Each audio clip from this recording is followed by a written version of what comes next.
এই ইস্তেগফার যদি 3 বার পড়তে পারো ঘুমানোর সময়, আস্তাগফিরুল্লাহ আল্লাযী লা ইলাহা ইল্লা হুয়াল হাইয়ুল কাইয়্যুম ওয়া আতুবু ইলাইহি, 3 বার পড়তে পারো তো এক riwayate আছে তোমার পিছনের গুনাহ সব মাফ। চাই ওটার মাত্রা যত হোক।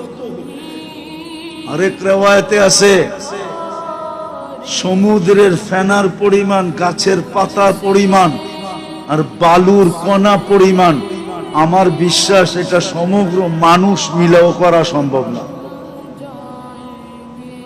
কি সিলেটের মানুষ, হ্যাঁ,